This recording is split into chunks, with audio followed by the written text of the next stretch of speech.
Company financial health తెలుసుకోవాలి అంటే ఒక్క డాక్యుమెంట్ చాలు. Balance sheet. బ్యాలెన్స్ షీట్ అంటే కంపెనీ ఫినాన్షియల్ పొజిషన్ ని చూపించే స్టేట్మెంట్. సింపుల్ గా చెప్పాలంటే కంపెనీ దగ్గర ఎంత ఉంది అండ్ ఎంత అప్పు ఉంది అని మనకి తెలుస్తుంది. First one is assets. Assets అంటే కంపెనీ ఓన్ చేసే వాల్యుబుల్ థింగ్స్. సింపుల్ గా చెప్పాలంటే అసెట్స్ కంపెనీకి వాల్యూ క్రియేట్ చేసే resources. Assets two types. Current assets అంటే 1 year లో క్యాష్ గా మారిపోయేవి. Example cash and inventory. Next one non current assets అంటే లాంగ్ టర్మ్ అసెట్స్ అన్నమాట. Example land and machinery. Next liabilities. Liabilities అంటే కంపెనీ రీపే చేయాల్సిన debts or obligations. Example bank loans, borrowings, supplier payments. Liabilities ఎక్కువ ఉంటే కంపెనీకి financial risk కూడా ఎక్కువ ఉంటుంది. ఇవి కూడా టూ టైప్స్. కరెంట్ లైబిలిటీస్ అంటే 1 year లోపల రీపే చేయాలి. Second one is non current liabilities అంటే లాంగ్ టర్మ్ లోన్స్ అన్నమాట.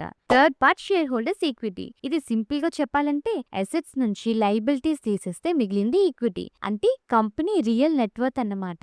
బ్యాలెన్స్ షీట్ లో ఒక ఇంపార్టెంట్ ఫార్ములా ఉంటుంది. Assets is equal to liabilities plus share holders equity అంటే కంపెనీ రిసోర్సెస్ ఎలా ఫినాన్స్ అయ్యాయో ఈ ఫార్ములా మనకి చూపిస్తుంది. ఇన్వెస్టర్ గా మనం చూడాల్సింది లో debt, strong assets, healthy equity. Strong balance sheet ఉంటే కంపెనీ ఫినాన్షియల్లీ స్టేబుల్ అనే అర్థం. నెక్స్ట్ వీడియోలో మనం బ్యాలెన్స్ షీట్ ఫార్మాట్ ని డీకోడ్ చేద్దాం. ఈ వీడియో కనుక మీకు నచ్చినట్టయితే like and subscribe to marketers Telugu.